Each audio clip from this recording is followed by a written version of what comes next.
Study IQ IAS, अब तैयारी हुई अफोर्डेबल।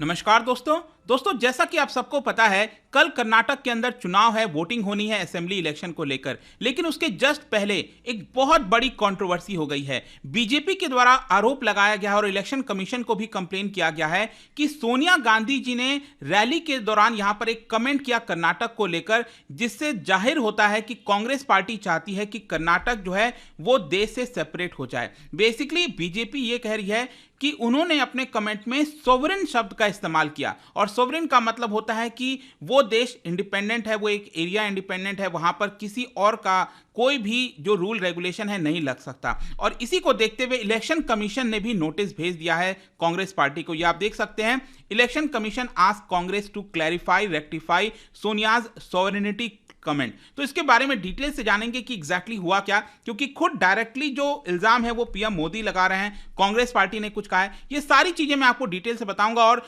हमारे संविधान के अंदर जो सोवरेन शब्द का इस्तेमाल है वो कहां पर हुआ है, और जब कॉन्स्टिट्यूशन बनाया जा रहा था तब क्या डिबेट हो रहा था इसको लेकर, ये सब कुछ मैं आपको डिटेल से बताऊंगा। चलिए आगे बढ़ते हैं, लेकिन उससे पहले ध्यान रखिएगा, अगर आप यूपीएससी 2024 की प्रिपरेशन कर रहे हैं तो आपके पास बड़ा मौका है, ये बैच आप ज्वाइन कर सकते हो। हमारा एक और नया बैच 13 मई से स्टार्ट हो रहा है। अगर आप उसको लेते हैं तो हमारा प्रीलिम्स से लेकर इंटरव्यू तक की जो पूरी तैयारी होती है सिंगल बैच में आप कर सकते हैं। इसके लिए आपको हमारे वेबसाइट ऐप पर जाना है, या फिर कमेंट सेक्शन में इसका लिंक दिया है, वहां पर जाकर यूज करना है कोड अंकित लाइव, ताकि आपको मैक्सिमम डिस्काउंट मिले। या फिर एनसीईआरटी का बैच हो गया, 2025 का बैच है, या फिर ईपीएफओ का क्रैश कोर्स हो, just use this code to get maximum discount. और इसके साथ साथ अगर आप एमसीक्यूज अटेम्प्ट करना चाहते हैं तो मेरे इंस्टा पेज पर जा सकते हैं, वहां पर स्टोरीज में जितने भी एमसीक्यूज हैं उसको आप अटेम्प्ट कर पाएंगे। चलिए शुरुआत करते हैं और सबसे पहले देखते हैं एग्जैक्टली हुआ क्या है। जैसा कि मैं आपको कह रहा था, कर्नाटक का जो असेंबली इलेक्शन है उसकी जो वोटिंग है वो कल होनी है 10 मई को। लेकिन उसके जस्ट पहले 7 मई को पीएम मोदी ने रैली के दौरान आरोप लगाया कि जो रॉयल फैमिली है कांग्रेस, मतलब कांग्रेस को एज अ रॉयल फैमिली वो बोल रहे हैं, और उन्होंने ये कहा कि they are openly advocating Karnataka's secession from Indian union. जैसा कि आपको पता है, संविधान के अंदर हम भारत को as a union of state कहते हैं। तो यूनियन ऑफ स्टेट बेसिकली जितने भी राज्य हैं वो भारत के अंदर ही आते हैं। लेकिन पीएम मोदी ने यह कहा कि कांग्रेस ओपनली कह रही है कि कर्नाटका को भारत से अलग कर देना चाहिए, और इसी को देखते हुए बीजेपी इलेक्शन कमीशन के पास चली गई, कंप्लेन किया और यह कहा कि जो सोनिया गांधी जी का कमेंट था उसके ऊपर एक्शन लेना चाहिए, एफआईआर भी दर्ज करना चाहिए, और इसके साथ साथ यह भी डिमांड किया कि कांग्रेस को डी रिकॉग्नाइज कर देना चाहिए। देखो, पीएम मोदी बेसिकली ये कह रहे हैं कि सोनिया गांधी जी ने कमेंट किया है कि कर्नाटका की जो सॉवरेनिटी है उसको प्रोटेक्ट करना चाहिए। Do you know what this means? Basically वो पब्लिक रैली में एड्रेस कर रहे थे, तो वो लोगों से सवाल पूछ रहे थे कि क्या आपको पता है इसका मतलब क्या होता है सॉवरेनिटी प्रोटेक्ट करने का, कि जब एक देश फ्री हो जाता है तब वो एक सॉवरेन कंट्री कहलाता है। What Congress is saying basically कि कर्नाटका भारत से अलग है, तो क्या आप इस चीज को एक्सेप्ट करोगे? वो बेसिकली पीएम मोदी कह रहे थे। लेकिन क्वेश्चन यहां पर यह है कि क्या एक्चुअली सोनिया गांधी जी ने यह कहा, क्या उन्होंने ये चीज बोला है? देखो, सोनिया गांधी जी का अभी रीसेंट एक्शन देखोगे तो वो बहुत ज्यादा एक्टिव नहीं है पॉलिटिक्स में,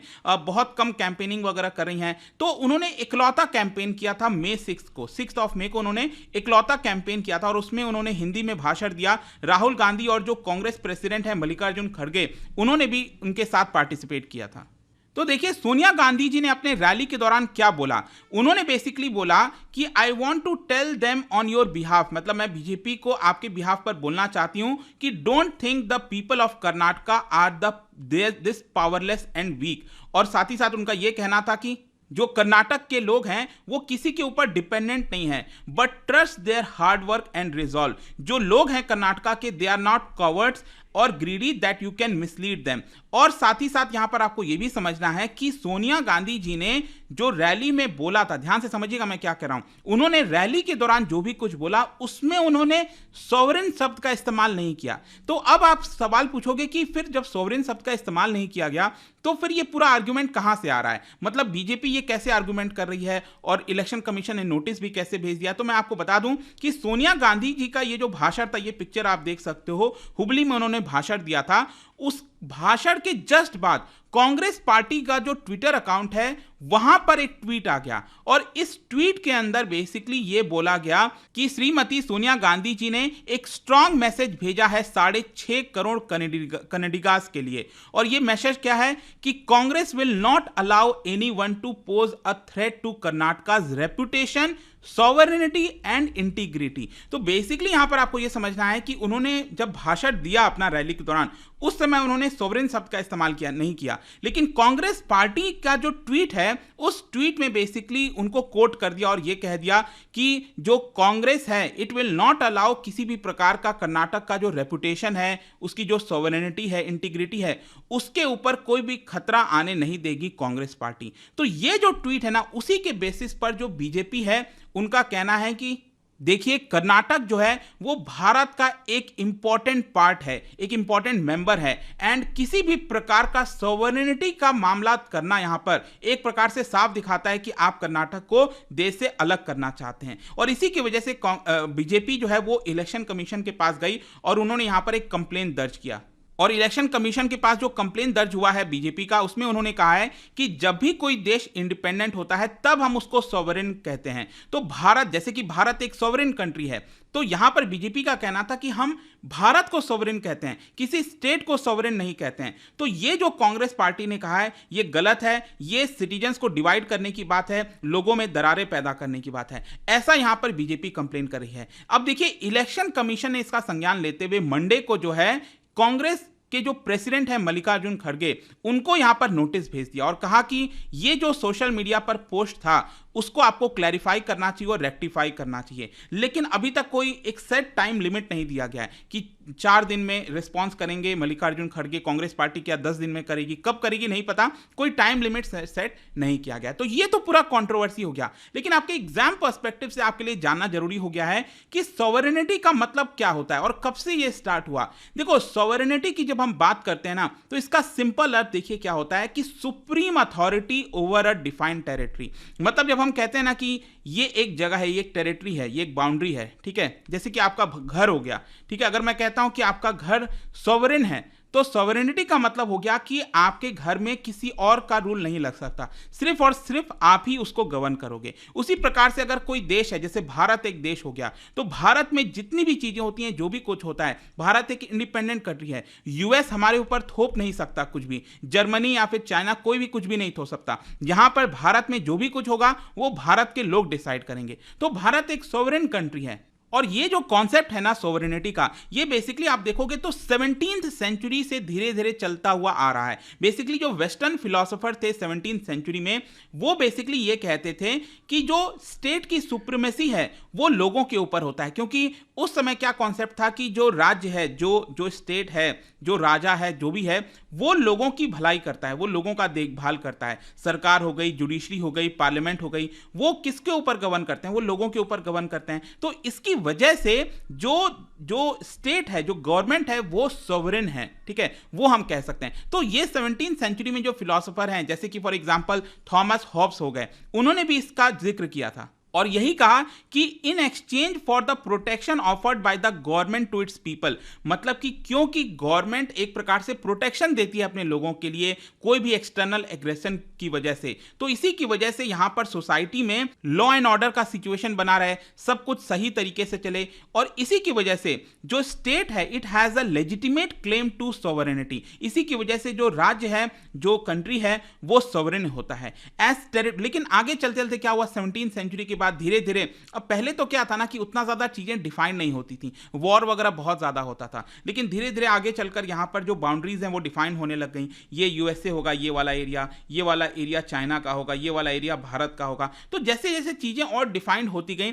तो जो सॉवरेनिटी का कॉन्सेप्ट है वो और ज्यादा ठोस हो गया और एक प्रकार से बोल दिया गया कि कोई भी जो इंडिपेंडेंट कंट्री बनता है वो सॉवरेन है, मतलब वहां पर जो भी कुछ होगा वो वहां के लोग डिसाइड करेंगे। जहां तक भारत के अंदर सवाल है सॉवरेनिटी का, आप सबको पता ही होगा कि हमारे संविधान के अंदर जो प्रियम्बल है उसी में ही इसका जिक्र है। स्टार्टिंग में प्रियम्बल क्या कहता है? We the people of India having solemnly resolved to constitute India into sovereign socialist and democratic republic। तो सबसे पहला शब्द ही क्या आता है? सोवरेन।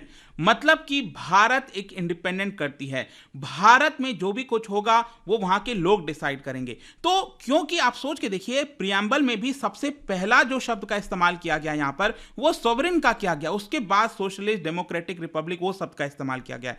तो इससे भी दिखाता है कि सोवरेन शब्द कितना ज्यादा इंपॉर्टेंट रखता है, मायने रखता है हमारे संविधान के अंदर। लेकिन जब ये सोवरेन शब्द प्रियम्बल में डाला जा रहा था तो उस समय भी इसको लेकर डिबेट हुआ। कुछ लोगों का कहना था कि जो सोवरेन शब्द है उसको हमें नहीं डालना चाहिए, कुछ लोगों का कहना था कि नहीं डालना चाहिए। फॉर एग्जांपल ब्रजेश्वर प्रसाद, उन्होंने आर्ग्यूमेंट ये दिया कि ये जो शब्द है सोवरेनिटी, बेसिकली जब हम इसको डालते हैं तो it basically leads to war, sovereignty leads to imperialism. तो इसकी वजह से उनका कहना था कि हमें इस शब्द को नहीं डालना चाहिए। लेकिन दूसरी तरफ आचार्य कृपलानी, उनका एक डिफरेंट पर्सपेक्टिव था। देखिए, उनका ये कहना था, जब भी कोई मिनिस्टर या फिर प्राइम मिनिस्टर ये कहता है, लोगों संबोधित करता है, तो कहता है आवर गवर्नमेंट, माई गवर्नमेंट, वो ये नहीं कहता है पीपल्स गवर्नमेंट। तो बेसिकली आचार्य कृपलानी ये कह रहे थे कि जब भी हम जो ऑफिशियल ओकेशन होता है ना, तो यहां पर हमें जो सोवरेन शब्द का इस्तेमाल है वो डिफाइन कर देना चाहिए। मतलब वहां पर लिख देना चाहिए कि जो सोवरेन है, मतलब हमारा देश जो है वो सोवरेन है, हमारा जो पावर है वो कहां से आ रहा है, वो लोगों से आ रहा है। क्योंकि रोज रोज जब भी यहां पर एड्रेस करते हैं, पब्लिक को एड्रेस करते हैं, किसी कंट्री को एड्रेस करते हैं,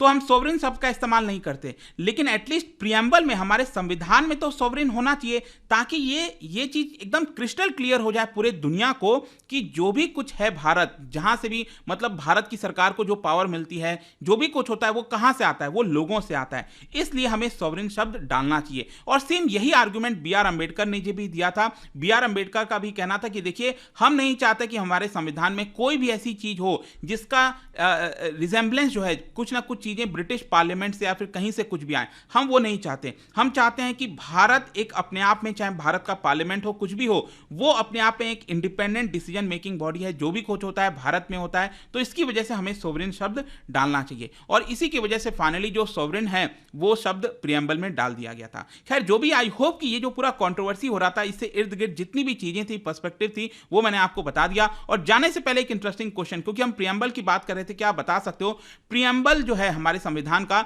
उसका जो आइडियल्स है, उसका जो लैंग्वेज है, वो कौन कौन से कॉन्स्टिट्यूशन से इन्फ्लुएंस्ड है, ये आपको बताना है। इसका राइट आंसर आप सबको पता है, मेरे इंस्टाग्राम पर तो मिलेगा ही। वहां पर अगर आप नहीं हो, कोई बात नहीं, टेलीग्राम से भी ले सकते हैं इसका सही उत्तर। मैं कई सारे जो एमसीक्यूज हैं वो यहां पर स्टोरीज में डालता रहता हूं। बाकी अगर आपको पीडीएफ चाहिए तो टेलीग्राम पर आइए, अलग अलग सोशल मीडिया पर आप जुड़ पाओगे। और जैसा मैंने बताया, यूपीएससी की अगर आप तैयारी करो, just use the code Ankit live to get maximum discount. And I hope कि वीडियो आपको पसंद आया होगा। मिलता हूं आपसे next time. Till then, thank you very much, see you soon. Study IQ IAS, अब तैयारी हुई अफोर्डेबल।